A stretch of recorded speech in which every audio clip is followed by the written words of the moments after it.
1 2, testing 1 2.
Thank you very much. Good afternoon, everyone, and welcome to the regulatory section of the Planning and Regulatory Services Committee. Audio recording has been used to assist in preparing in the formal minutes.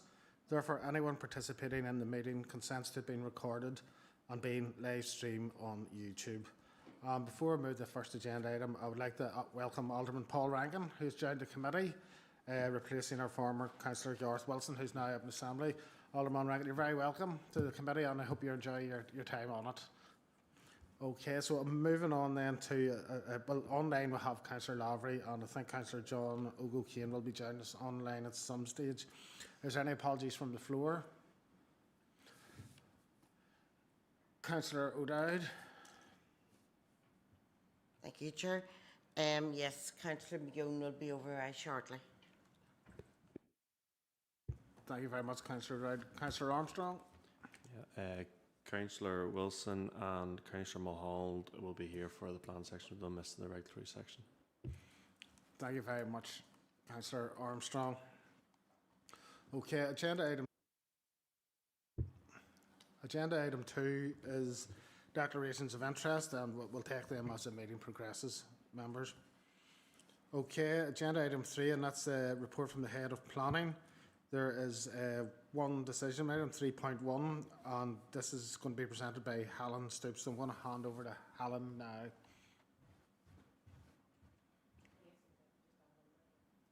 So if you indicate Helen, I'll bring you in.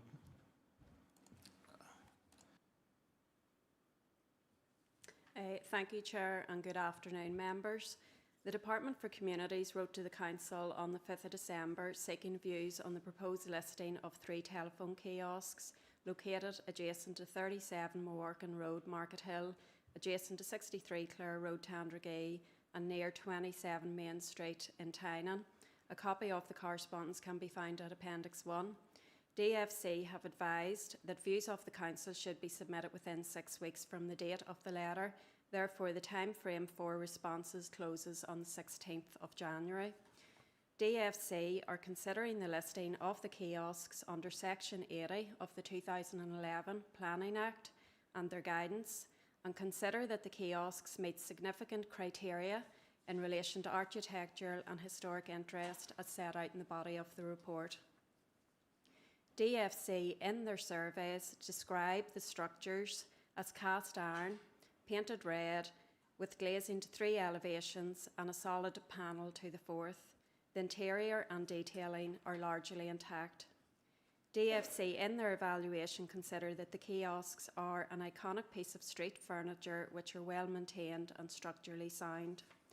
Planning details, including constraints and planning histories for each telephone kiosk, can be found in the report. As Council's views have been sought regarding the proposed listings, a draft response is attached at Appendix 5. This includes the planning status of the sites and the constraints affecting surrounding lands. The response also advises that it is Council's draft response as it is going through the Council's ratification process, and if any subsequent matters arise as a result of this process, that a further letter will issue. It is recommended that members approve the draft response to the Department for Communities as outlined at Appendix 5. Thank you, Chair, and happy to take any questions. Alan, thank you very much for your report. I'm going to bring in Councillor Armstrong first. Thank you, Chair, and thank you, Alan, for the report. Yeah, I'm happy enough with the response sent to DFC, and happy to propose as well, Chair. Thank you. Thank you very much, Councillor Armstrong. Members, if there's no questions, I'm happy to take a seconder. I'll take Councillor Fergal Donnelly. Just like to second that. Thank you very much, Councillor Donnelly. So we have proposal by Councillor Armstrong, seconded by Councillor Donnelly, that we approve the draft response to the Department for Communities. All agreed? Agreed. Thank you, members. The next item is an update on the planning caseload, folks, and unless there's any questions for Roisin on that, are we happy to note? Okay, I'll take it. We're happy to note. Thank you, members. That takes us to agenda item 4, and this is going to be the report from the Head of Building Control. There's a few decision items. The first one is 4.1 and it's a street naming report for Ballinary Meadows. So Tom, I'm going to hand over to you for this one. Thank you, Chair, and good afternoon, members. Members, this is a request for the naming of a housing development consisting of 46 dwellings off the Ballinary North Road in Lurgan and Map 6 in Appendix 1. The applicant's preferred name for the development is Ballinary Meadows, and the rationale is that as it's off the Ballinary Road, they wanted to include the name Ballinary along with the meadows to reflect the rural setting. So officers have assessed and deemed it complies with the policy. Recommendation therefore is for members' approval for Ballinary Meadows for this housing development. Thank you, Chair. I'm happy to take any questions. Tom, thank you very much for that. Members, have there any questions for Tom, or are happy to take a proposer and seconder at this stage? Councillor O'Dowd, I will bring you in. Thank you, Chair. Yes, I'm happy to propose. Thank you very much, Councillor O'Dowd. Councillor Duffy, I'll bring you in now. Yes, I'll second that proposal, Chair. Thank you very much, Councillor Duffy. So we have a proposal from Councillor O'Dowd, seconded by Councillor Duffy, to approve the name Ballinary Meadows. All agreed, members? Yep. Thank you. Okay, that takes us on to 4.2, and it's the Irish Building Control Institute Conference 2026, and Tom's going to take us through this. Thank you, Chair. Yes, as Chair has mentioned, this is to provide members information in relation to this year's IBC conference, which takes place in the 4th and 5th of March. The conference will focus on emerging developments from building control systems and the implementation of building regulations along with market surveillance.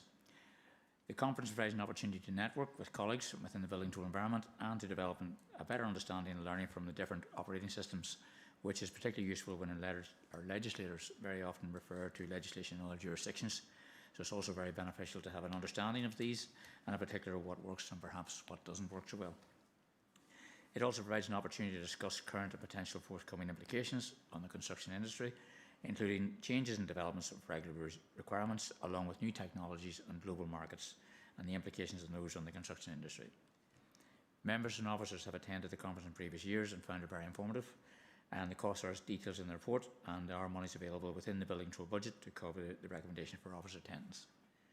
Recommendation before members is that members are asked to approve the attendance of the chair of the committee and or their nominee or nominees at the IBC conference on the 4th and 5th of March, along with officers. Thank you, Chair. I'm happy to take any questions. Tom, thank you very much for that. Members, is there any questions for Tom? If not, I'm happy to take a proposer and seconder.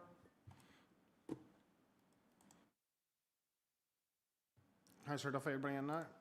Yes, happy to propose the recommendation. Chair. Thank you, Councillor Duffy. Has anybody any seconders? Councillor Armstrong, thanks very much. So that's proposed by Councillor Duffy, seconded by Councillor Armstrong. Are we all agreed, members? Great, thank you very much. There is one item for information, and that is the Building Control and Property Certificate applications workload. If we're happy to note, or if there's any questions for Tom, I'll certainly happy to note. Thank you, members. That takes us on to agenda item 5, correspondence. There's quite a few correspondence in, members. Unless anybody's any questions, are we happy to note? Take it, we're happy to note, members. Thank you very much. Okay, members, that takes us to agenda item 6, and it's a confidential report. So I need to seek a proposer and seconder to move the meeting into committee. Proposed Councillor Flaherty, seconded Councillor McDrea. Members and online viewers, in accordance with Schedule 6 of the Local Government Act, we will now be moving into a confidential session of the Council. This means that we will be turning off the public feed of the meeting. This will be returned when the meeting is restarted. Can I ask IT officers to please turn off the live feed and confirm with me when the confidential section of this meeting can proceed? Thank you.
Thank you.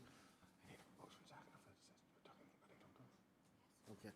Okay, members, I need a proposer and seconder for the decision that we made in committee. Councillor Duffy's proposed. Councillor O'Dowd has seconded. All agreed, members? Okay. Agenda item 8 is any other relevant business. I wasn't notified of any, so there isn't any relevant other business. Okay, members, we will now take a recess until we begin the planning applications at 4 o'clock. Okay, thank you.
planning permission to be considered by the committee.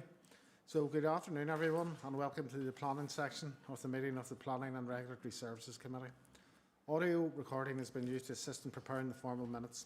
Therefore, anyone participating in the meeting consents to being recorded and being live streamed on YouTube. Also, during the course of this section of the meeting, questions may be asked by the councillors who are members of the Planning and Regulatory Services Committee, of planning officers, applicants for planning permission, objectors or those speaking on their behalf. In doing so, councillors endeavour to ascertain information which they feel is necessary to enable them to determine the application. However, members of the public should note that councillors will not reach a conclusion as to whether an application should be approved, refused or deferred until the debate on the application has been concluded. Okay, members, we're moving on to Appendix 1. This is application number LA08 2023 2843 Mandy Jones, and its recommendation for refusal. Liam McCrummer, Senior Planning Officer, will present the report in PowerPoint presentation. An addendum report has been circulated.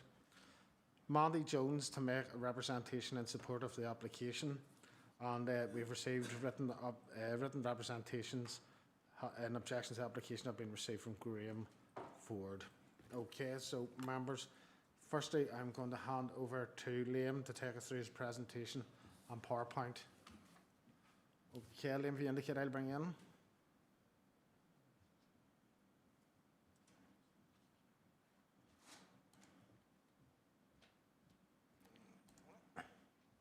Okay, Liam. Thank you, Chair.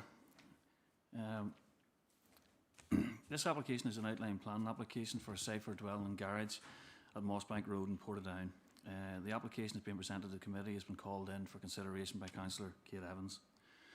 It's taken that members have read Officer's report and the circulator addendum, and therefore this is just a brief synopsis of the issues raised therein. The application site lies in the rural area and is comprised of an agricultural field which is bounded by mature trees and hedgerows. The application has been assessed against policy CTY2A PPS 21, which states the planning permission will be granted for a dwelling at an existing cluster provided all 6 criteria listed within the policy have been met. The application site is located adjacent to a group of buildings, 4 of which are dwellings as set out in the officer's report. Officers accept that at least 4 buildings in the vicinity of the site outside of a farm, of which at least 3 are dwellings, and that the proposal complies with criteria 1 of CTY2A. The second criteria of CTY2A requires that the cluster appears as a visual entity in the local landscape. Officers accept that from certain vantage points, this grouping does appear as a visual entity, and therefore the proposal complies with the second criteria of CTY2A. The third criteria requires that the cluster is associated with a focal point. The cluster of development is not associated with a focal point, such as a community building or a crossroads, as set out in detail in the officer's report. Therefore, it follows that this proposal fails criteria 3 of CTY2A. Criteria 4 requires that the site provides a suitable degree of enclosure and is bounded on at least 2 sides by development within the cluster. Officers consider that while the site provides suitable degree of enclosure and is bounded on at least 2 sides of development in the cluster, and for that reason it complies with criteria 4 of CTY2A. The fifth criteria requires that development of the site can be absorbed into the existing cluster through rounding off and consolidation, and it will not significantly alter the existing character or visually intrude into the open countryside. In this regard, officers consider that the proposed dwelling and garage will visually intrude into the open countryside. Officers consider that a dwelling on the site would add to linear development along the private laneway of Mossbank Road, thereby intruding into the countryside, and do not consider it to be rounding off. Therefore, in this regard, the proposal fails to comply with criteria 5 of CTY2A. Officers are also of the view the proposal would result in an extension of ribbon development along the private laneway, contrary to CTY 8, and therefore result in a detrimental change to the rural character of the countryside. Officers are content that a suitably conditioned dwelling could be accommodated on the application site that would ensure no adverse impact on residential amenity, and therefore complying with criteria 6 of CTY2A. For the reasons set out in detail in the report, officers are recommending that the application should be refused. I want to take a run through our PowerPoint. That's the site location plan. You can see the site within the general area. There's an aerial view of the site the blue arrow given the general position. Just a blown up aerial view of the site for context. This was submitted by the applicant. What they feel is the cluster of development. I presume it's the section highlighted in green, if you can make that out. And the community building is annotated in red at the bottom sort of left-hand side of the screen. Next slide. So this is officers' consideration of what we have witnessed on the ground. From a visual perspective, we believe that there's actually two clusters of development in proximity to the application site. The one to the bottom is the one that includes the, cluster number 1, as it's called, is the one that includes the community building, and cluster number 2 is where the application site is annotated by the arrow, just at the back of those existing dwellings. We believe that they're two separate visual entities within the local context. Obviously, one has the community building and is viewed on its own merits. The second is not associated with the community building and doesn't have a crossroads. Next slide, please. And that's just an aerial of the site with the community building in red. You can see it highlighted there, and you can see the sparsity of some of the fields and the two visual clusters as officers consider them. That's just a slide showing the separation distance between the community building and the actual sort of middle ground there of the application site at 230 odd metres. This is number 50 Mossbank Road. The access point to the site would be where the blue arrow is, and the application site itself would be located behind that dwelling you can see in that photograph. This is the adjacent property at number 52, and if you look where the blue arrow is, it gives you a context as to where the application site would be sited to the left and rear of that property. And again, just another view across showing the context of where the site would be located behind the existing properties there on Mossbank Road.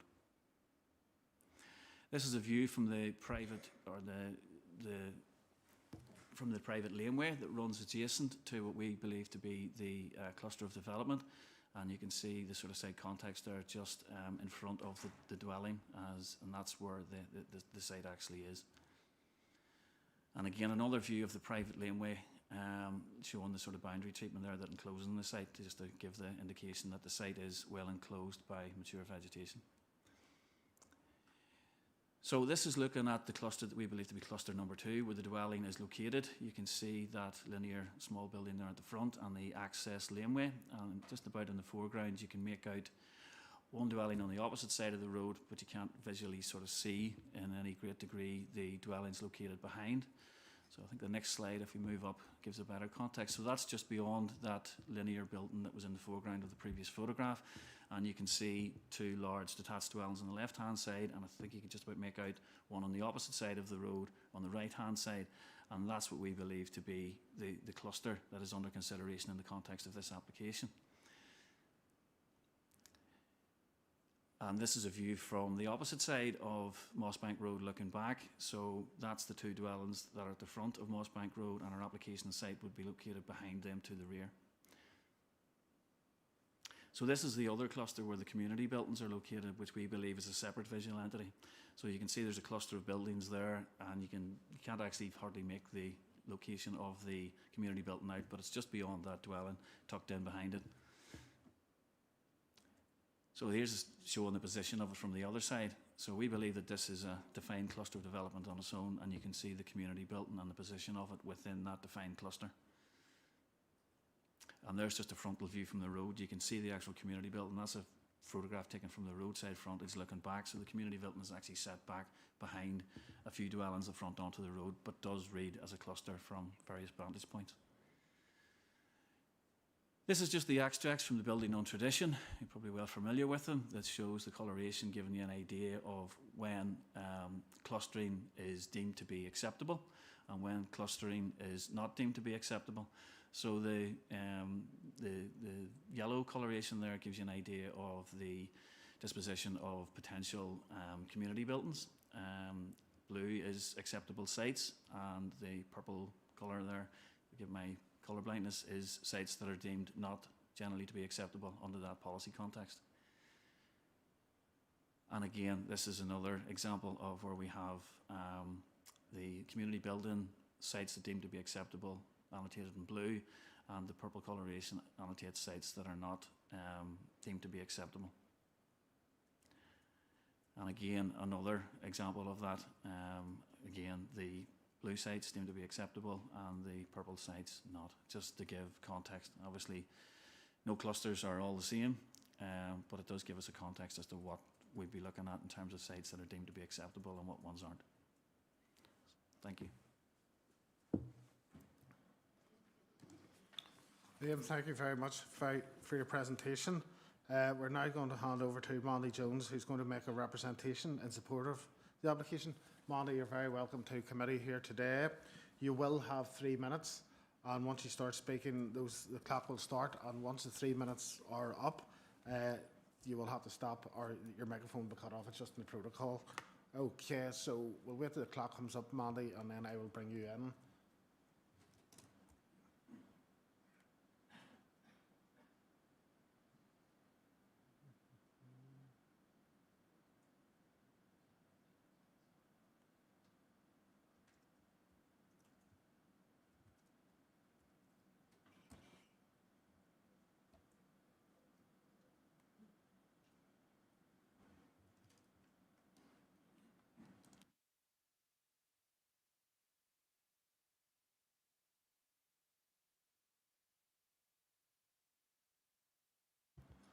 Okay, there we have the clock now, Mandy. So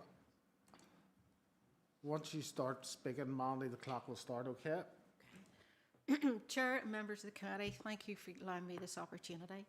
Firstly, on the issue of ribbon development, the refusal reasons suggest that this proposal would create ribbon development along the laneway.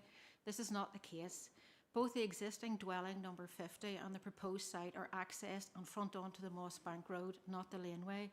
In addition, mature vegetation along the laneway ensures there are no visual linkages between the proposal and number 50.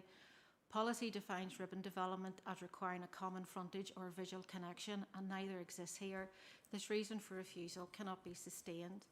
Secondly, regarding policy CTY 2A, the planning officer accepts compliance with criteria 2, 1, 2, 4, part of 5 and 6.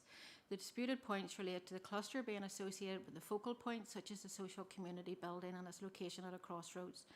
A long-standing community hall lies approximately 100 metres southwest of the cluster. The community hall is visible from the cluster and is readily intervisible with the cluster when moving around the road network which serves the cluster, hall and wider surrounds. The case officer said that there will be no visual appreciation of a linkage between the proposed site and the hall. Policy does not require this and only requires that the cluster of development as a whole is associated with the focal point. The cluster is visually apparent and associated with the community hall and satisfies this bullet point. The case officer states that the laneway is not an adopted road and not considered to be a crossroads. Policy does not distinguish between an adopted and private roads. Both provide public access. Officers cannot read something into policy that does not exist. The policy test is also satisfied in relation to the cluster being located at a crossroads. There is no dispute relating to a staggered crossroads. Thirdly, the application site slots neatly into an existing cluster, consolidates the built form and does not intrude into the open countryside, a point which has already been accepted by officers. Strong vegetation and landscaping proposals will retain mature boundaries, ensuring visual containment. Proposal aligns with PPS 21 and the SPPS Edition 2, which promotes clustering and consolidation to avoid sporadic, unsustainable development.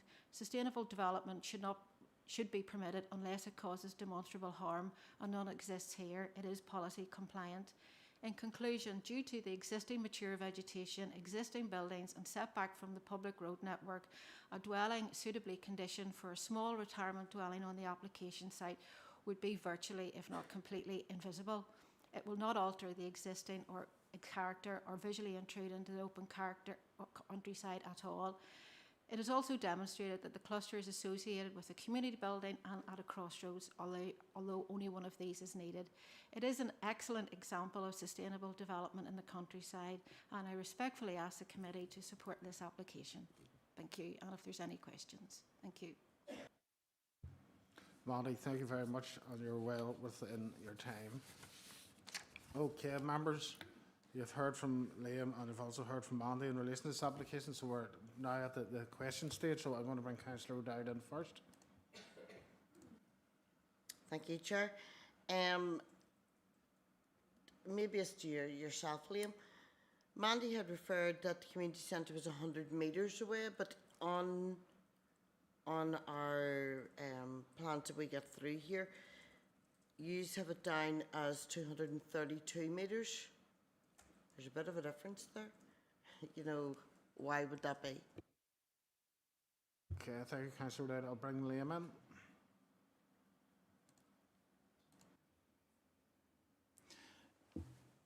Thank you, Chair. Yeah, Councillor Dowd, I suppose that depends on what you actually define as the cluster.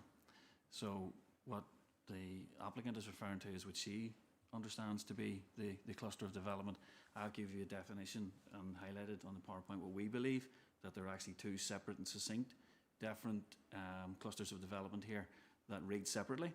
And in that regard, the separation distance that I was referring to was from the community building to the actual site itself, not the actual cluster, that the second cluster that we were actually talking about there. So to the actual front of the site, it's probably 160, 170 metres to the actual front of the cluster, number 2, but to the actual site itself, it's 230 as annotated in the plan.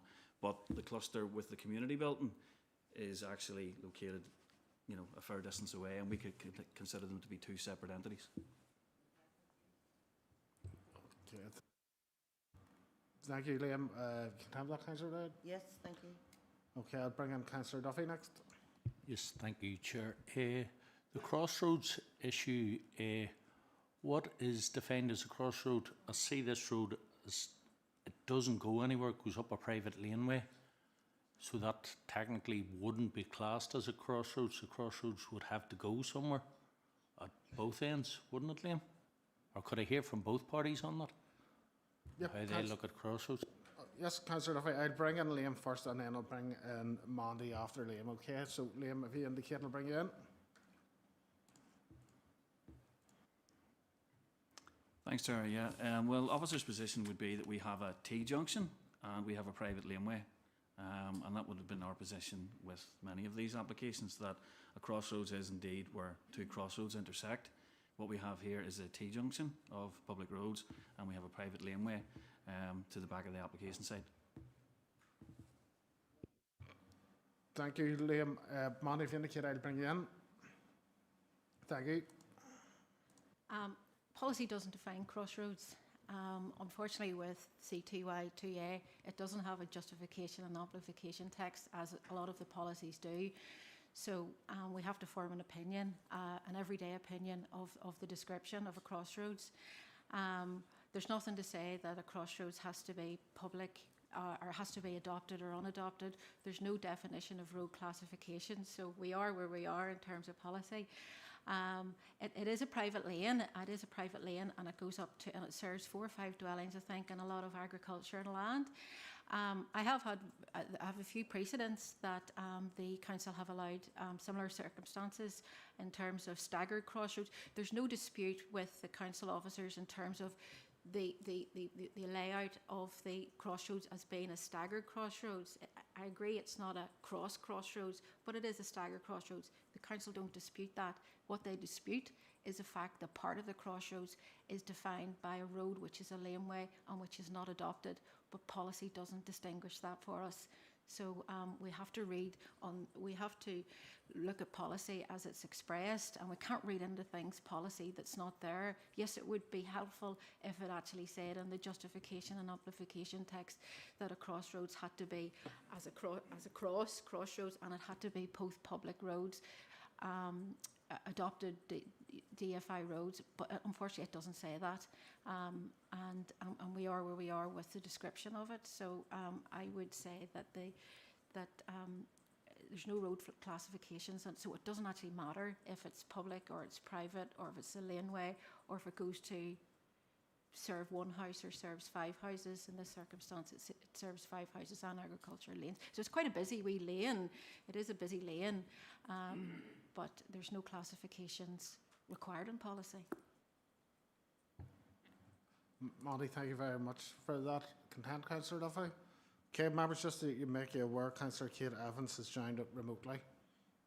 Okay, is there any other questions for Liam at this stage? Liam, can I just ask one? In terms of the community structure, Councillor Dowd had alluded to the separation distance between them as 223 metres. When you were out on site, it's not clear from the pictures, could you see from the site, could you see the community building? Could you actually physically see it? From the application side, no. There's two dwellings located in front of the application site. The contrived access that runs through the frontage of the property, I think it's number 50, to access the lands. From that vantage point, I wasn't able to view it because there's actually a dwelling located in front of you can see the position of the community building and that it's actually located. But to be honest, there's not a visual test of the linkage between the community building. What officers are actually looking at is are these buildings in the round a cluster? And what we have come up with is that we don't believe that they are one cluster. We believe that in essence they're actually two separate and succinct clusters here. The first one has the community building, and we accept that. But the second site, the second cluster that we're looking at where the application site is located, doesn't have a community building and it doesn't have a crossroads. It has a T-junction and it has a private laneway. Liam, thank you very much for that. Okay, members, has anybody any further questions? Councillor Flaherty, I will bring you in next. Thank you, Chair, and I hope I'm not asking a silly question. So what this is coming down to is the interpretation, and correct my language if I'm wrong, the interpretation of one cluster v two clusters, and whether a crossroads is a crossroads or when a crossroads isn't a crossroads. Is that where we sort of are sitting at the minute? That's the way that's what I'm sort of interpreting here. So I might view that as a crossroads. I don't even know where I'm going with this actually, but it just seems a bit, could go either way. I'll bring in Liam to address that. Is that for Liam, that question, Councillor Flaherty? Okay, I'll bring Liam in now. Yeah, Councillor Connolly, you're quite right. That's essentially what we're looking at here. It's a visual test when you're on the ground, and that's officers' interpretation of the visual test that is required in assessing what is a cluster and what's not a cluster. So there's the visual test of what you see on the ground, and then there's the policy test that relates to the proximity or that you do have the community building or the crossroads. So that is, in essence, you're quite right in what it really comes down to, and that's our interpretation of the assessment of the policy, going through the 6 policy tests and providing our visual analysis on the ground. Okay, Liam, thanks very much for that. Councillor Flaherty, bring you back in. Thank you, and thank you, Liam, thank you for answering that. Now, I obviously represent the Portdown area. I know that area quite well. It's probably been a long time since I actually stood and looked in this respect. You said to visually test it, and I sort of feel like I need to visually test it, to be honest with you. I sort of feel, right, because I know where this is and I know these wee laneways, and I grew up in an area very like it, and maybe that's what I would need to do. I'll leave that one hanging there.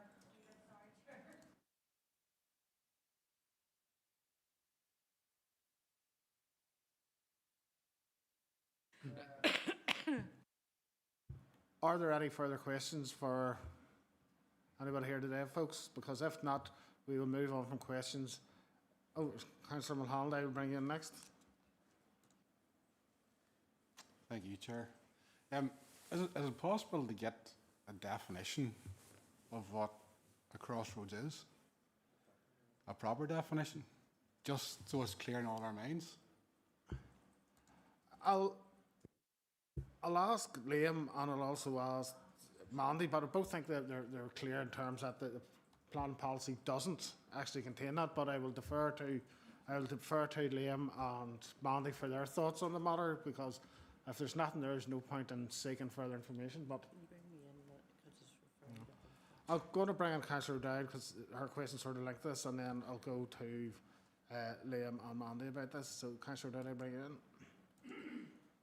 Thank you, Chair. I agree with Councillor Malone.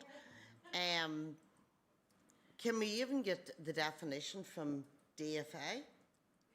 Because surely they're the ones that draws up the layouts of the roads and things like that, and they might be able to put more light on the subject. Liam, I'm going to bring you in first. Is that okay? Yep, I'll give it a go.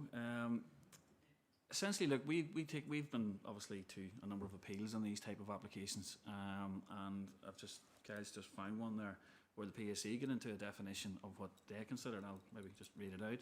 So it's appeal reference 2022/A0148, and in section 4.32 it says, in the absence of a definition of the Collins Dictionary that defines a crossroads as a place where two roads meet and cross each other. Firstly, there are no public roads that dissect each other in these circumstances, whilst there is a private laneway. To the south, it is abandoned by Roads Authority, and per the direction of Roads Order NI is private, unadopted, unmaintained laneway. Whilst there may be linkage from the road to the laneway, this is not an adopted road and is not a continuation of the road. However, irrespective of the appellant's differing consideration of this laneway and junction, the appeal site is not located at a crossroads. In this circumstances, there is no focal point, and the appeal site is not located at any road junction, irrespective of whether it is a T-junction or not. So that's direct from a PSC decision. Where they're looking at private laneways or abandoned laneways as not being part of a crossroads, and they have looked at the Collins Dictionary definition. So I hope that's helpful. Thanks very much, sadly. And Mandy, I did say I would bring you in relation to that as well, because you had brought it up in your presentation. So if you indicate, I'll bring you in, okay? Well, thank you. Chair, first of all, each case has to be assessed on its own merits, and appeal decisions are made in the evidential context as provided at that appeal.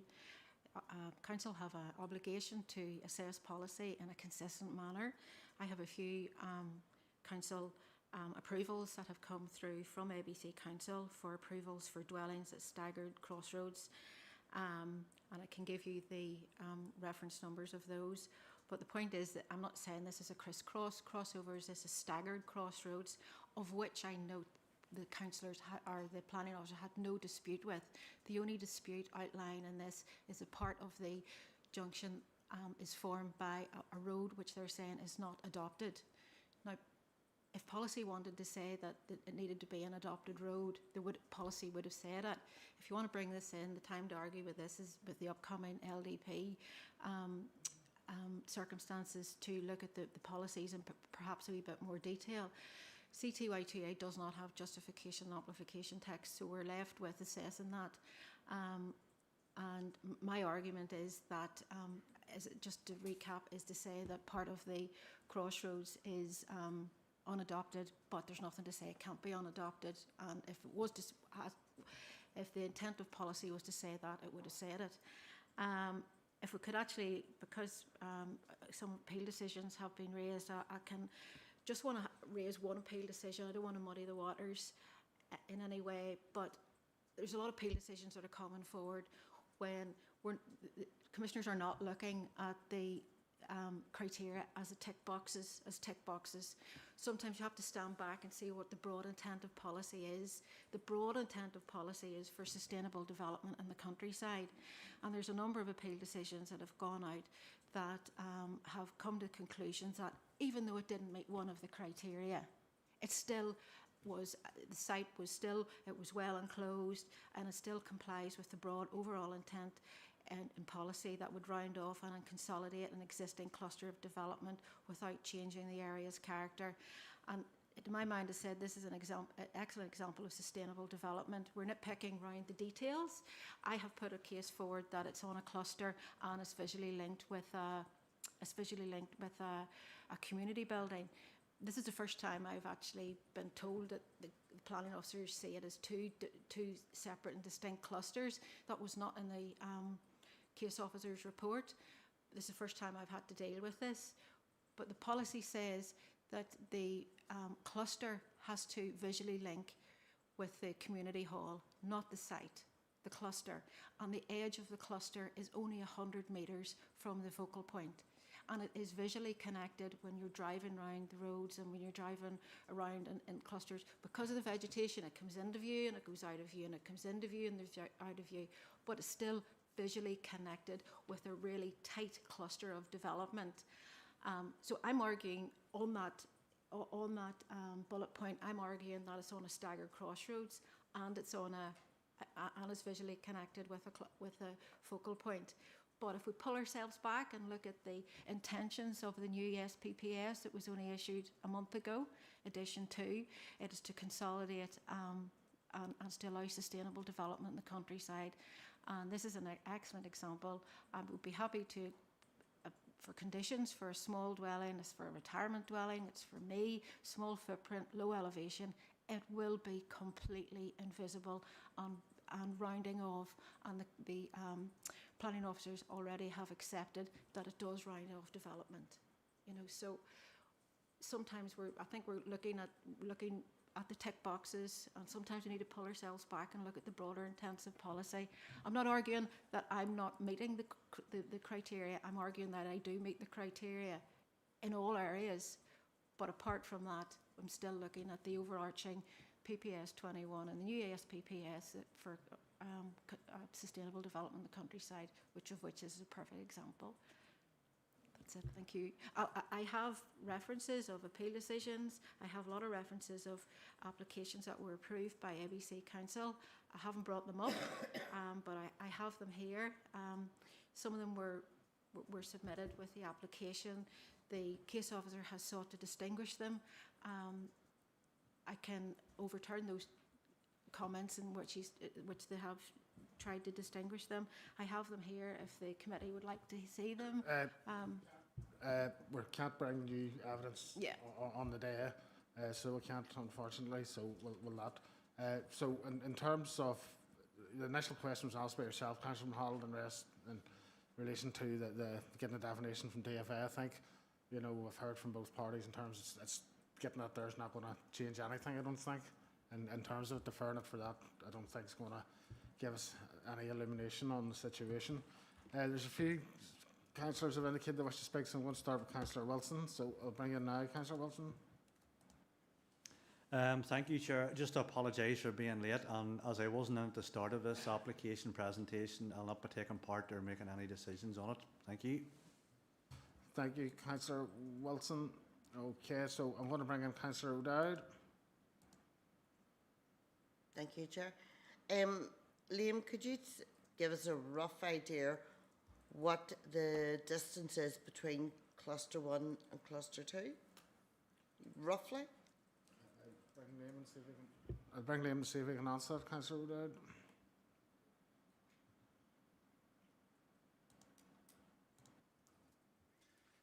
I didn't actually measure that, to be honest, Councillor Dowd, but approximately maybe on the ground is probably about 40 metres. But I suppose it's not just the separation distances, it's visually how they look on the ground is I suppose the consideration. These things have to be distinguishable as a cluster of development, and our assessment was that we have two here. One includes the community building and the other includes neither a community building nor a crossroads. Thanks very much for that. You can handle that, Councillor? Yes, thank you. Councillor Flaherty, I'll bring you next. Thank you, Chair. I just want to go back one wee bit, if I may, because the applicant there, Ms. Jones, mentioned other applications in the RBC area and said no new information could be brought. I don't believe that is new information, because is that the same as what I'm reading on page 6 of this report? If that's the case, I would like to hear that information firsthand from Ms. Jones, if that's okay, Chair. You want to check that out? I'm going to seek some advice on that in regards, because that's that new information. Just bear with us a second.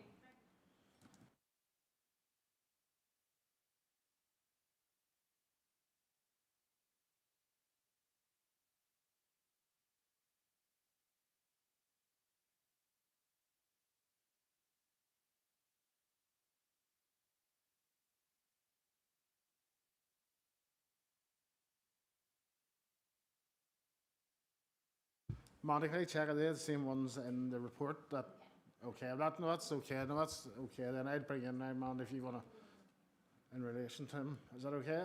If you indicate there, I'd bring in. Okay, yeah, thank you, Chair. Yeah, I didn't want to come with loads of applications, but there was two actually stood out to me. There are two approvals from ABC Council, and they have been rebutted in the case officer report. One was for an approval. It's 2014-00140, outline approval for dwelling at staggered junction. So here, officers considered the cluster to be associated with a staggered crossroads. I'm really just picking up the points about the staggered nature of the staggered crossroads. The case officer stated that it could be distinguished. The case officer in my application said that it can be distinguished as a laneway is not an adopted road. And as I've referred to previously, there's no definition in policy of a staggered crossroads. And policy does not refer or distinguish between a private lane or a public road, whether adopted or unadopted. For purposes of policy, both are considered to have public access, and there's no distinguishing features. Another one was LA 08 2017 10660. This is I consider this is actually really similar to my application, because in this approval in the case officer's report, officers considered that approval of the site would not make any material change to the area, that the area already looked like a cluster and there was already a sense of clustering. In terms of visual impact, there already was density. You're aware of a density of development, and the lane under dispute, this is just a quote from this one, the lane under dispute was going round the back of existing houses and being used for agricultural vehicles, and they considered it to be a crossroads. So it was very similar circumstances in this. In the current application, again, the case officer says that the laneway is not adopted and hence not a crossroads. And I just repeated what I've said earlier. Like this above approval I've just referred to, the current application, when we stand back and look at it, broadly, as I said, I'm arguing that it does hit every criteria. But even if the committee believe that it doesn't, for some way, if we stand back and look at it, like this other approval that was made in the ABC area, the above approval, it would not make any material change to the area. It's invisible, suitably conditioned, of course. It would be absolutely invisible. The area already looks like a cluster, and there's a sense of build-up and clustering. And in terms of visual impact, there already is a density of development, and that laneway also that I have here forms part of the crossroads. So I've seen it very similar on all fours with my application. And again, there's an obligation for the case officers to apply policy in a consistent manner right through the policy. So I've seen that as very similar. Okay, Molly, thank you very much for that. Councillor Flaherty, are you content? Okay, members, there's no lights on, so we're going to move on from questions now to the debate stage. So this is an opportunity to air your thoughts before we finally make a decision on this application. So if you want to share your thoughts on what you've heard so far, please indicate and I'll bring you in. Councillor Lavery, I will bring you in first. Thank you, Chair, and thank you to Liam and to the applicant there for their various contributions. So my view on it would be quite clear, and that the cluster site associated with the community hall is completely separate to where this application site is. It is absolutely clear in my mind from the information presented that we are dealing with two separate cluster sites, given the two large fields on that road, clearly separating the sites into two. In terms of the crossroads, in my mind, it's not a crossroads, Chair. In terms of a staggered crossroads, it is not a staggered crossroads either. There is not the closeness of proximity between the road and the private lane for us to be able to consider a staggerness of this alleged crossroads. So on both points, I would be in concurrence with the recommendation, which is for refusal. Those of us on this committee who have been on for a while would, I suppose, been through a number of these cluster sites applications, and we must treat all the applications in line with the same planning policies and the requirements which they must adhere to in order to obtain an approval. And unfortunately, in this case, I do believe we are looking at a refusal for this application, Chair. So that will be in my mind. So on those 2 points, I do think it is sort of two separate clusters here, and that the cluster which the applicant sort of saying this house is in is not associated with the crossroads in any way. So refusal is the best outcome or the appropriate outcome in this case. That'll be my view, Chair. Thank you very much, Councillor Lavery. I'll now bring in Councillor O'Dowd. Thank you, Chair. After hearing all the information from both parties, I actually am at the same mindset as Councillor Lavery. I feel that there's two separate clusters here. Going by the report, it's visual. You can see there's two separate clusters. So I would be at the same mindset as Councillor Lavery and to go with the officer's recommendation of refusal. Thank you, Councillor O'Dowd. I'll bring in Councillor Armstrong next. Thank you, Chair. Thank you, Liam, for the report, and thank you, Andy, for your contribution as well. Where do I sort of go with this one is, it depends what your definition of what a crossroads is going to be, what your definition of the cluster is going to be. Obviously, Councillor O'Dowd and Councillor Lavery have outlined their positions, and I'm sort of looking at it here, and I've had a look at the other applications that were mentioned that were previously passed, and I'm seeing similarities between them and this. So I'm sort of a different opinion, and I think it's probably one of these ones where we're looking at it on our iPads and on the screens there, and we're trying to judge the distance from an aerial view. So I think maybe being on the ground, looking at it in person might give us a different perspective. I think we, out of being here, we have to give every due process to see if it does actually meet. If it is one cluster, is it two clusters? Could we consider that as a crossroads or not? So I think if we do I would be leaning towards a site visit to have a look at this in more detail and then come back with a better informed decision. So that's where I'm leaning at the moment, Chair. Thank you. Thank you very much, Councillor Armstrong. I'll bring in Councillor Flaherty next. Thank you, Chair. I might not be on this committee as long as some, but I think I'm as diligent with papers and on this committee as I possibly can be on a case-to-case basis, and I was always told every due regard must be given to the information we have in front of us for each particular case. And in that regard, I'm not clear in my own mind regarding the issue of two separate clusters versus one. I am not clear in my mind over the discussion had when is a crossroads not a crossroads or a staggered crossroads. I'm not content at all, I have to say. So I think I'd be of a similar mind to Councillor Armstrong in that we need to get maybe a bit out on the ground here and visually see this for ourselves. I know the area. Said I know that part of the borough, but I think looking at it in this respect would be very useful. Thank you very much for that, Councillor Flaherty. Okay, there's no further members have indicated to speak, so we're going to move to decision stage. So if anybody wants to make a proposal, now is the time to do so. Councillor Armstrong.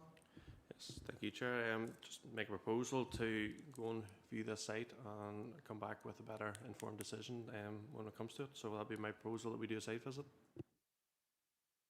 Thank you very much, Councillor Armstrong. And Councillor Lavery next.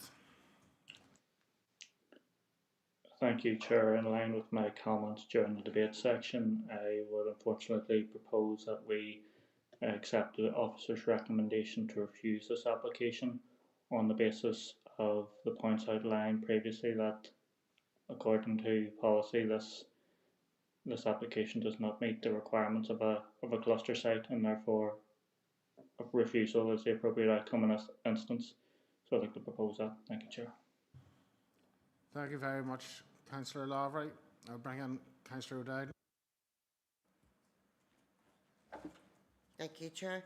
Yes, again, I'm in the same mindset as Councillor Lavery, and I think we should go with the officer's recommendation of refusal, and I would be happy to second that. Thank you very much, Councillor O'Dowd.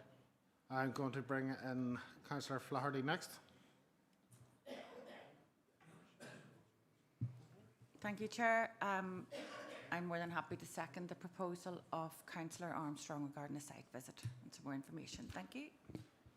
Thank you very much, Councillor Flaherty. Just bear with me 1 second, folks.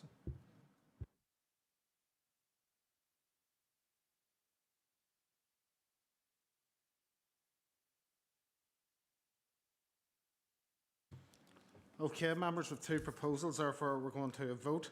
Because Councillor Lavery's proposal was seconded first, we will vote on that first, that we accept the officer's recommendation to refuse.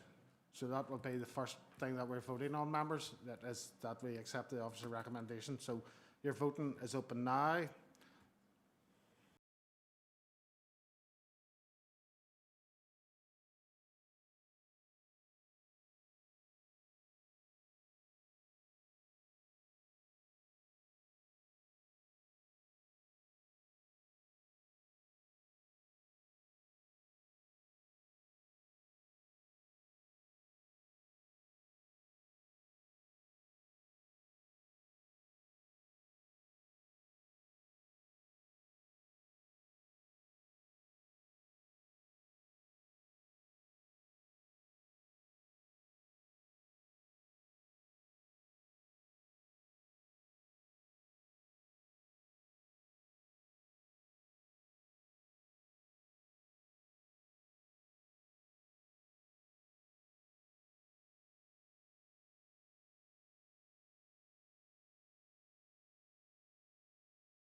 for that technical difficulty and the delay it caused.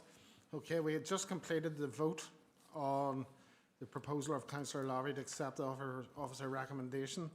The vote is in. There are 7 votes in favour of accepting the officer recommendation. There was 4 against and there was 2 no votes. So that application has been decided and the officer recommendation has been approved. Okay, members, we are now going to move on to Appendix 2. That is application number LA08 2021-03000. Mr. and Mrs. Lowe. It is also up for refusal. Trudy Chapman, our Senior Planning Officer, will present the report and PowerPoint presentation.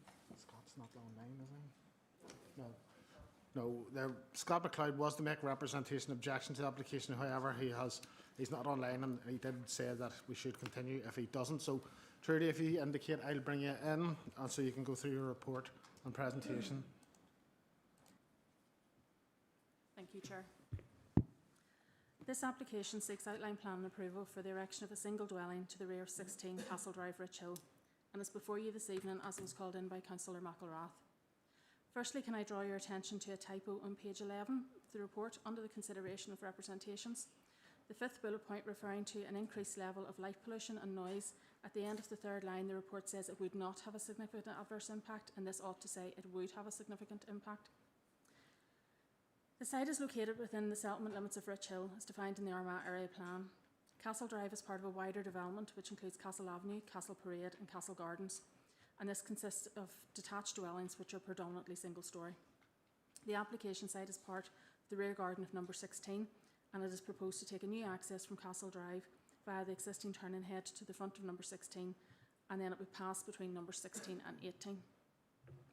As a point of clarification, members are advised that since the application was submitted, some of the mature boundary vegetation has been cut back or removed, rather than as detailed in the natural heritage section of the report on page 10, where it refers to the vegetation being removed prior to the submission of the application.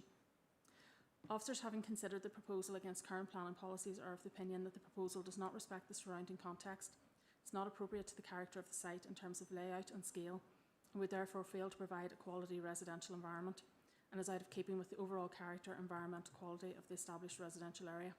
Therefore fails to comply with criterion A of policy QD1 and criterion B of policy LC1 of PPS 7.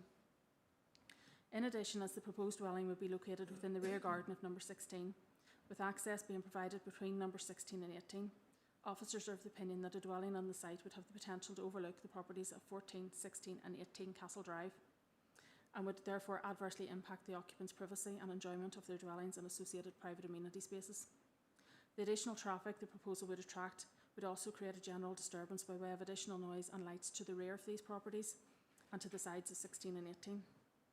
Members are advised that 1 letter of objection was received from the residents of number 14. Their main concerns can be summarised as loss of privacy, out of character with the area, would set a precedent for garden grabbing, loss of the existing turning head and impact on wildlife. These concerns have been fully considered in the report circulated in advance of the meeting. Members are advised that both DFI Roads and NI Water were consulted and raised no objection. However, officers are of the opinion that the proposal fails to comply with the SPPS and policies QD1 and LC1 of PPS 7 and therefore recommend that the application is refused for the reasons set out in the report. I'll take you through the PowerPoint, please. So this is the location of the site within the general area. And this is our site location plan. This is an aerial photograph of the site within the wider area. And this is the aerial photograph of the site. The next slide then shows a rough approximation of the application site superimposed onto that. Next slide, please. So this is taken from the front. You've got 18 Castle Drive to the left, 16 Castle Drive, which is our application site in the middle, and 14 Castle Drive to the right. You'll see my little black car parked right in the middle, and that's where the turning head is. Next slide, please. So this is the front elevation of number 16. You can see number 14 there just to the right of that picture. This is taken from the rear, looking down the boundary. We've got 14 Castle Drive there to your right. These photographs were taken just before Christmas. The sun was very low in the sky, so it's not the best of photographs, but you can see that you can also see 17 Legacory Road from that picture. That boundary is predominantly deciduous trees, where the one between 16 Castle Drive and 14 Castle Drive is predominantly evergreen conifers, in particular Leylandy. So the next slide, please. This one was taken then in August 22. It's taken from slightly further across the back elevation of the dwelling, but it gives you an idea of what that vegetation on the right used to look like. And then this again is taken in December, and again slightly further north of where the previous application or photograph was taken from. This one then is taken from the bottom of the rear elevation of the house looking back up. So this is where the access would go, in that piece of grass between number 16 and where the boundary hedges or fence is at the minute. And then this again is taken from slightly further across, again looking at that where the entrance would go. And this one then is taken, it's a Google Street View image to show the rear elevation. There's quite a level difference between the Legacory Road and the dwellings on Castle Drive, and that stone wall is essentially a retaining wall. The level difference is such that we can't get an access out onto Legacory Road, which is why they proposed to bring the access through Castle Drive. Next slide, please. So this was a concept plan that was submitted with the application to show how they would propose to develop the site if it were approved. And that should be us. Thank you. Trudy, thank you very much for your presentation. As I said, folks, there was meant to be an objector, but they couldn't make it today. So we will move on then to questions. Members, has any questions for Trudy in relation to this application?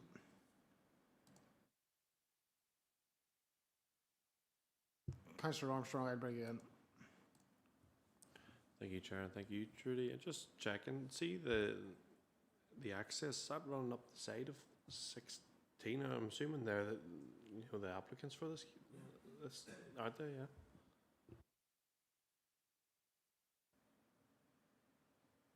Thank you. Yes, the access would come from the existing turning head across their front garden and down their side garden. So it literally hug the side elevation of the existing house between it and the boundary between 16 and 18. There was a photograph. I'll see which one it was. Yeah, 12 and 13 short. Okay. You can tap that, Councillor Armstrong. Okay, members, is there any further questions for Trudy on this application?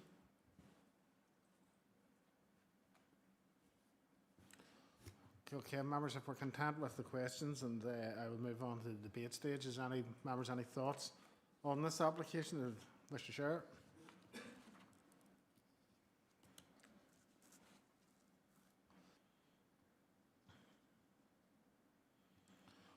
Okay, members, if we will move on to the decision stage if there's no questions for Trudy in relation to this application.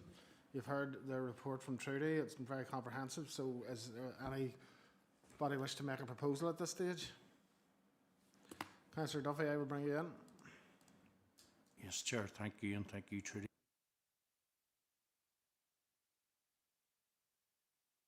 Now, Chair, yep, very straightforward. Trudy, I'll go with the officer's recommendation to refuse. I think Gordon Graben sums a whole lot up for me. Thank you, Councillor Duffy. I'll bring Councillor Dowd in next. Thank you, Chair. Yes, I will second Councillor Duffy's proposal to go with the recommendation of the officer. Thank you very much, Councillor Dowd. Okay, members, so that is that application. It has been proposed by Councillor Duffy, seconded by Councillor O'Dowd. They have accepted the officer's recommendation. Is there any thoughts to the contrary? If not, we are agreed. Thank you, members. So I think we are moving on to Appendix 5 next in my list of applications. It's LA 08 2025 0864F. It's from EOS Estates Limited and it's up for approval. Kyle Elder, Senior Planning Officer, to present the report on the PowerPoint presentation. Tom Stokes, TSA Planning, to make a representation in support of the application. Tom, could you just indicate to speak just to make sure that we can hear you?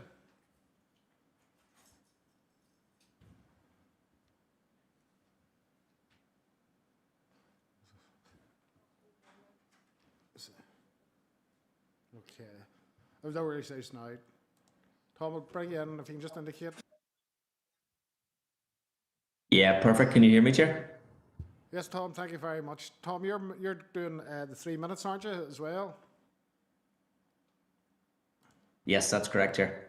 Thank you very much, Tom, for clarifying that. Okay, so Tom will do that there, and also in attendance and have speaking rights for clarification purposes only with Trevor Higgins from EOS ATS. So without further ado, I'll bring Kyle in so he can go through his report and PowerPoint presentation. Thanks, Chair.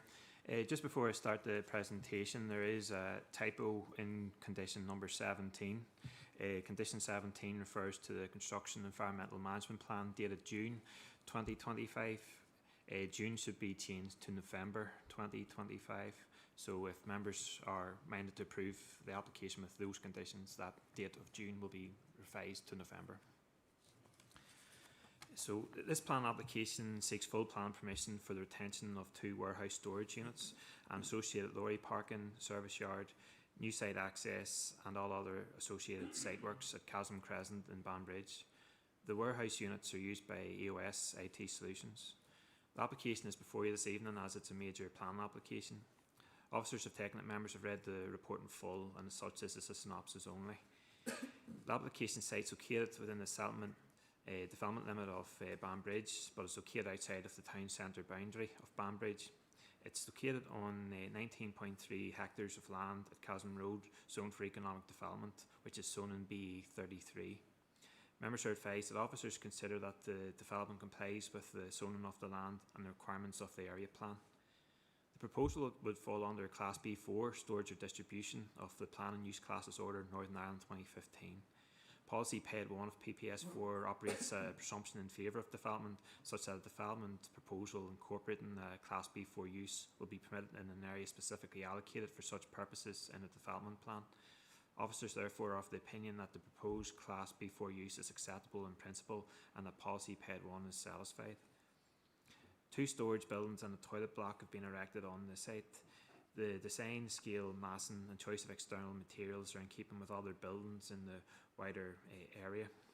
As such, the development is considered to appear sympathetic to the neighbouring buildings in this area and will not have an unacceptable visual impact and will satisfactorily visually integrate into the immediate area. Officers raised no concerns over the design and layout in relation to the SPPS, Living Places or Policy Days 2 of a plan strategy for rural Northern Ireland. Members are reminded that there is a fallback under plan approval Q-2006-1067-F and this must be assessed and weighted in the plan judgment.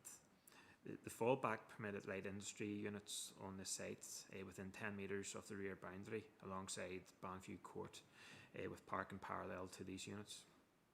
As such, while the units proposed are 13.5 metres in height, and considering that they're approximately 70 metres from the nearest residential receptor at 11 Banview Court, there is a substantial difference in separation distances from the extant approval to the proposed application. In addition, the contextual sections show that the proposed planting buffer will help obscure views of the building from this residential receptor. As such, officers consider the development within this plan application to be a betterment. The nearest dwelling to the site is located at 11 Banview Court, which is located approximately 7 metres north-east of the nearest building on the site. Officers have considered the noise impact assessment and following consultation with environmental health raised no concerns regarding noise. Members will note conditions have been included requiring provision and retention of an acoustic fence and buffer planting. As such, the proposal is considered to comply with Annex A of the SPPS and Policy PED 1 of PPS4 and creates no conflict with the relevant criteria of Policy PED 9 of PPS4. Transport assessment form has also been submitted in support of the application. The proposal seeks to retain access via the internal roadway within the Boulevard Business Park. The access to the development is considered to comply with Policy MP2 of PPS3 and DFA roads have raised no concerns. The development generates 54 two-way vehicle movements per day, so that's 27 arrivals and 27 departures, of which 22 will be HGVs, so again 11 arrivals and 11 departures. Members will note that the servicing times on the site have been restricted by condition in number 7. The development provides 17 car parking spaces, 15 HCV spaces and 4 cycle parking spaces. Strict application of the parking standards would require 15 car parking spaces, so an additional 2 parking spaces have been provided. DFA roads have raised no objections to the parking arrangements, and officers are satisfied that the arrangements are in keeping with parking standards. So officers in consultation with DFA roads are therefore content that the proposal accords with the SPPS policies AMP2 and AMP7 of PPS3, criterion G, H and I of policy PED 9 of PPS4, and the parking standards document. The proposal was also accompanied by a drainage assessment and attenuation calculations, Schedule 6 consent, biodiversity checklist and ecological statement, preliminary risk assessment, landscape management plan, and a construction and environmental management plan. These documents have all been appraised by officers in consultation with the relevant competent authorities who've raised no objections to the development, and appropriate conditions have been included where necessary. So members are advised that no objections have been received regarding this plan application. Overall, officers consider the proposal to comply with local development plan, policy requirements of the SPPS and all other relevant planning policies, and on that basis approval is recommended for the reasons outlined in the report and subject to the conditions suggested in the report. I'll just take you through the PowerPoint presentation now.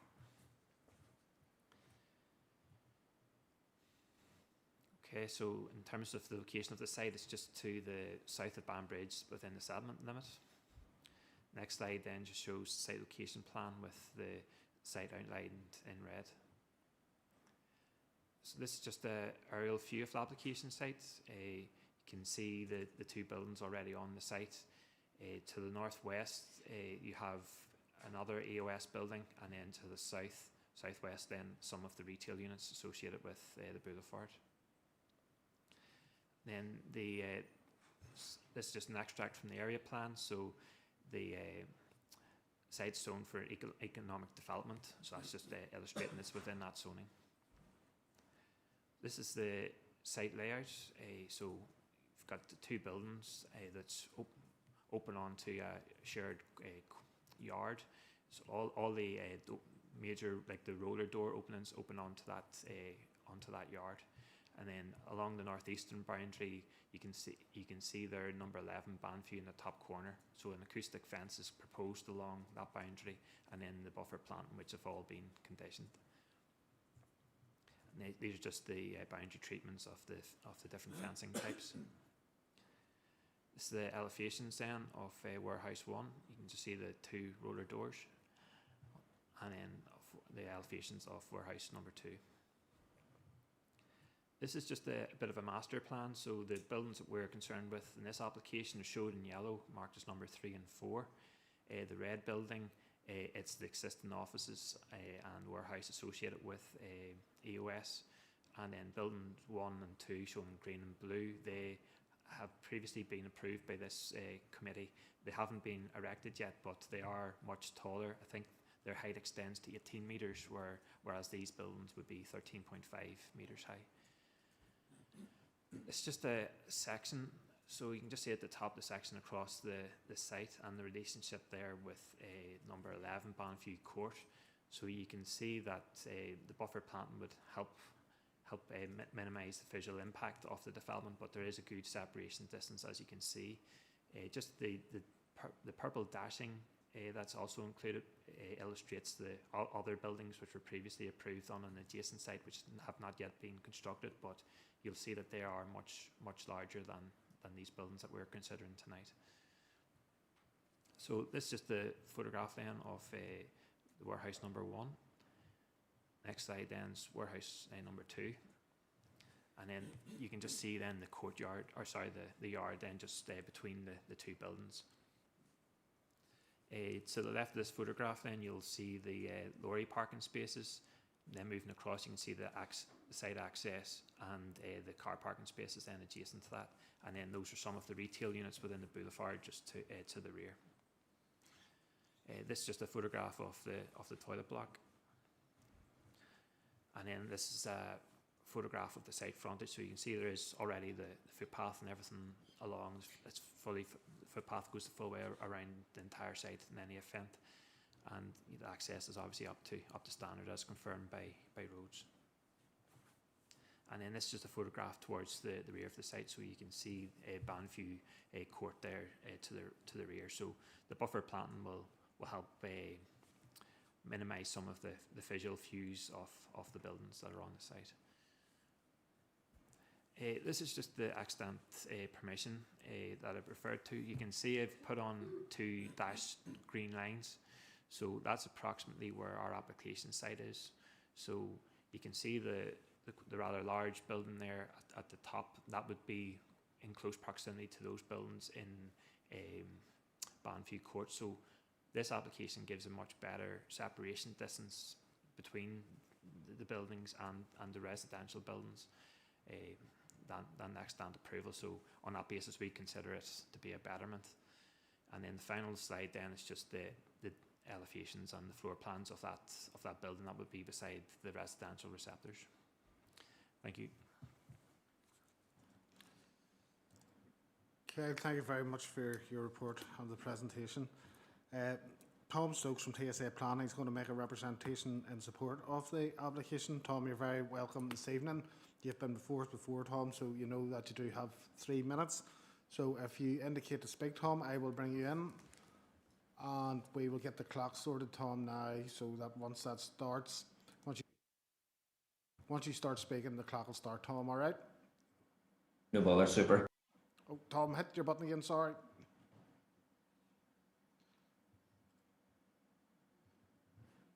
Thank you, Tom. Thanks. Right, that's it now, Tom, apologies. Super, no, it's okay. Thank you, Chair. Thank you, members, for the opportunity to address the committee. As the Chair's confirmed, with me online as well too is Trevor Higgins from EOS. I hopefully won't propose to take up too much of your time, members, after the comprehensive presentation from your officer. But by way of some background, EOS is a family-run global technology and logistics company with their HQ office next door to this site, as have been indicated on the plans you've just seen on screen. They provide collaboration and business IT support services to some of the world's largest industrial leaders. EOS have invested a further £2.5 million into Banbridge area with this additional warehouse space and created a further 27 permanent jobs. So this application represents a substantial investment into the ABC Borough. And moreover, while this is a major worldwide global company, EOS always strive to keep the investment and jobs retained locally in Banbridge. Members, there are no objections to this planning application from either consultee or any third parties, and we did undertake a comprehensive community consultation exercise in advance of submitting the application. So finally, members, I'd like to thank the officers for diligently processing this application, and we'd respectfully ask you to endorse the officer recommendation. Thank you, Chair, members, and Trevor and I are happy to answer any questions, Chair. Tom, thank you very much for your comments. Okay, folks, you've heard from Kyle and Tom there. Is there any questions regarding this application? If there are no questions, we'll move on to the debate stage. Has anybody any thoughts on the application? Councillor Wilson, I'll bring you in first. Thank you, Chair. It's a further welcome investment into the Banbridge area and creating jobs. EOS is as you know yourself, Chair, is a major investor within Banbridge, and it's good to hear that the further investment and they're concentrating on keeping the jobs local to the Banbridge area. So I think this application is very welcome. Thank you, Chair. Thank you very much, Councillor Wilson. Councillor O'Dowd, bring you in next. Thank you, Chair. Yes, I totally agree with Councillor Wilson. It's fantastic that they are, it is brilliant that they are keeping the jobs within the area and things like that. And when it comes to proposal, I'd be more than happy to propose this. Thank you very much, Councillor O'Dowd. Yes, I concur with my Banbridge colleague, Councillor Wilson and Councillor O'Dowd, that it is a very welcome proposal. EOS are well known in the area, and they're leading in their field of work that they do, so it is very much welcome, and it was a very comprehensive report, and Kyle outlined all the issues and what was been done with it, so it's very, very well put together report. So I'm going to move to then the decision stage. So if anybody wishes to propose, please do so. Councillor Wilson, I bring in. Thank you, Chair. Yes, happy to propose that we accept the officer's recommendation for this application. Thank you. Thank you, Councillor Wilson. And look, I'm happy to propose Councillor Wilson's proposal. So that's proposed by Councillor Wilson, seconded by myself. Are we all content, members? Okay, thank you very much, members. Tom and Trevor, thank you very much for your attendance tonight. It wasn't very long, but thank you for your input and have a good evening.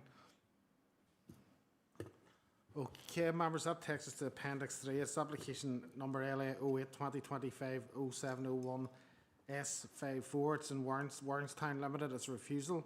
Liam, you're going to take us through the PowerPoint presentation and present your report. So if you indicate, Liam, I'll bring you in. Thank you, Chair. This is a Section 54 application that seeks to vary a planning application on a previously approved development of 4 dwellings on lands east of Churchview Road, Banbridge and Warrenstown, and has been called in for consideration by Councillor Hockin. The applicant has submitted a Section 54 application to amend Condition 13 of Planning Approval LA 08 2021 1564 RM. The condition they're seeking to amend reads as no development should take place on site until a method of sewage disposal has been agreed in writing with Northern Ireland Water or a consent to discharge has been granted under the terms of the Water NI Order 1999. And the reason for that condition was to ensure protection to the aquatic environment and to ascertain that a feasible method of sewage disposal is available. The applicant was seeking to amend that condition to read as that no dwelling shall be occupied until methods of sewage disposal have been agreed in writing with Northern Ireland Water or a consent to discharge has been granted under the terms of the Water NI Order 1999. In assessment of this application, I suppose it's important to outline to members that the principle of development on this site for residential development has been accepted under planning application LA 08 2020 00130 and LA 08 2021 1564 RM, and this was for the erection of 4 dwellings subject to a number of planning conditions. One of these conditions was condition number 13, which they're seeking to vary. So condition number 13 of planning approval 21 1564 RM was attached to ensure the protection to the aquatic environment and to ascertain that a feasible method of sewage disposal would be available on the site. By commencing development on site, the applicant is in breach of this condition of the planning permission. Members should note that if they are minded to approve this Section 54 application, that this breach of planning control would be rectified. This pre-commencement condition was used by officers in consultation with statutory consultees relating to the disposal of sewage to ensure protection to the aquatic environment and to help the applicant avoid incurring unnecessary expense before it could be ascertained that a feasible method of sewage disposal would be available, and also to ensure that new housing would not be partially built and left unfinished or unoccupied due to a lack of sewage infrastructure. The condition provided 2 options for the applicant on how to deal with sewage, and these are considered in turn in the report. First one is the method of sewage disposal to be agreed in writing with NI Water. NI Water were consulted on this application and raised no objections to the proposal in terms of the variation of condition, but noted that the receiving wastewater treatment works in Warrenstown currently had no capacity and that no new connections were likely to be approved in the lifespan of this application. In terms of the second consideration, the consent to discharge to be agreed under the terms of the NI Water Order. Under the previous 2 applications that were approved, the applicant indicated that foul sewage disposal was to be managed via septic tanks. Consent to discharge is required from DERA Water Management Unit to provide said septic tanks and not to be connected to the public sewers. Water Management Unit has advised that private sewage treatment systems cannot be considered as an automatic alternative where a connection to NI water infrastructure is constrained. The proliferation of individual septic tanks or small treatment plants, particularly in urban environments within established NI water infrastructure, is not considered environmentally sustainable and does not provide a long-term protection for future homeowners. In regards to the site specifics of the site, Water Management Unit have advised that discharge consent can only be assessed whenever the department has received an application deemed complete which is not the case with this application. To date, no complete application for a private wastewater treatment plant to serve the development has been received by Water Management Unit. In summary, a method of sewage disposal has not been agreed with NI Water, nor no consent to discharge has been granted for the site from Water Management Unit. Officers, in consultation with Water Management Unit, are of the opinion that the conditions should not be amended and the original wording remain. Officers consider that the development on site was carried out at risk by the developer and in breach of condition 13 of the previous planning permission. It is clear that no acceptable method of sewage disposal currently exists for the site, or that it will be forthcoming anytime soon. Officers consider the proposed amendment to condition 13 would set a precedent for the council on other similar planning applications where capacity is not available to serve the housing developments within settlements. This could potentially result in adverse effects on the aquatic environment and contrary to policy NH5 of PPS2, and applicants incurring unnecessary expense before it can be ascertained if a feasible method of sewage disposal is actually available for a new housing development, and it being left unfinished, unoccupied due to lack of sewage infrastructure. Officers therefore recommend that members agree with the recommendation to refuse. Members are advised that a representation was received from the applicant after the deadline for submission of written representations. Officers have reviewed its content and are satisfied that there are no new issues raised that have not previously been considered in officers and set out in detail in the report. Refusal is recommended for the reasons set out in the body of the report. If we take a run through the PowerPoint, it's just the location of the site within the settlement limit of Warrenstown. This is our site location plan. This is the approved layout with the 4 dwellings you can see in situ. These were the house types that were approved on site. Just the aerial view of the site. And this is the development as it currently sits on site, with some built-in operations having been carried out.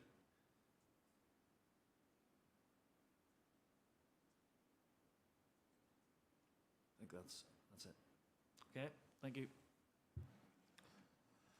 Liam, thank you very much for that report, and we'll move into questions. Liam, I just could start the ball rolling maybe, just in terms of this, and I think you alluded to it as well yourselves there towards the end.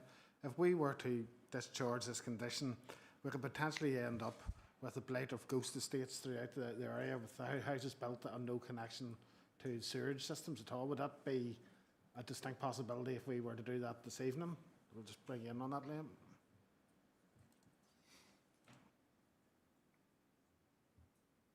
Yes, Chair, that's exactly one of the considerations, in that, you know, it hasn't been demonstrated here that there is an acceptable way of dealing with the sewage for these 4 units. NI Water have told us that there is no imminent possibility of getting a connection to the NI Water infrastructure, and it hasn't been demonstrated to the satisfaction of Water Management Unit that the septic tank solution would work for this particular application site.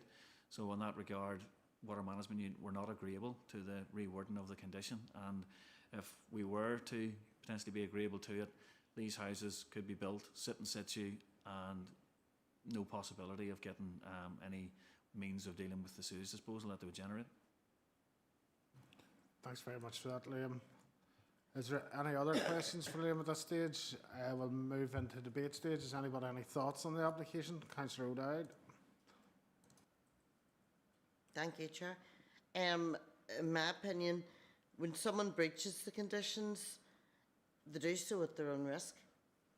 And I personally think that we can't let something like this pass, because we would be opening the floodgates for everybody else to start building without following conditions. So that's my own opinion on it. Thank you very much, Councillor O'Dowd. I'll bring in Councillor Armstrong next. Thank you, Chair. Thank you, Liam, for the report. Yeah, sort of along the same lines. Feels like somebody's jumped the gun here. Get them started, get the work done, save a wee bit of money for building materials getting more expensive, and the hope that retrospectively get the conditions that they wanted. Yeah, but we can't be letting that happen, and seeing, as has been alluded to, that we'll see ghost estates built throughout the borough, which will cause more problems down the line. So I think the officer's recommendation is the correct one on this case. Thank you very much, Councillor Armstrong. I'll bring in Councillor Lavery next. Thank you, Chair, and thank you, Liam, for the presentation. I think we're all in one mind at this. I don't think approving this application is the right way to go.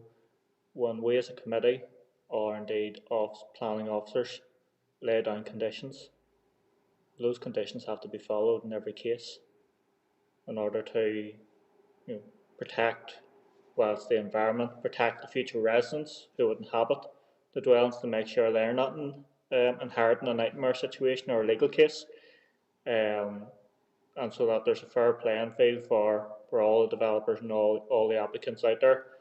So I completely agree with the concerns that other members has raised, and I think refusal of this application is the right way to go, and developers need to ensure that they adhere to all of the conditions of their planning applications, or else they'll end up like this.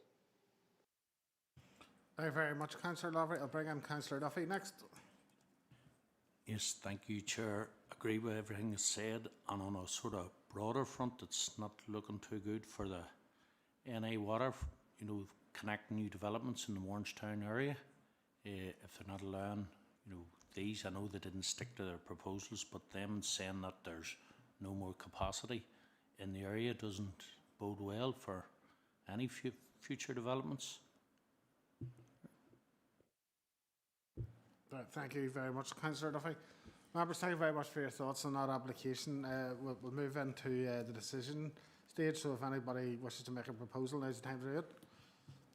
Councillor O'Dowd, bring it in. Thanks, Chair. Yes, I would be happy to go with the officer's recommendation of refusal in this case. Thank you very much, Councillor O'Dowd. I'll bring in Councillor Armstrong. Thank you, Chair. Yeah, happy to second that one. Thank you. Thank you, Councillor Armstrong. So that's proposed by Councillor O'Dowd, seconded by Councillor Armstrong. All agreed, members? Agreed. Thank you very much. Okay, members, we're going to take Appendix 6 and 7 together, but I'll need a separate proposer and seconder for each of them. And the first one, Appendix 6, is application ALA 08-2024 1404/F, and it's from the council itself. It's up for approval. And Nicola's going to take us through this. And Appendix 7 is the listed building consent for the same building. So, Nicola, I'll hand over to you to go through the reports. Thank you, Chair.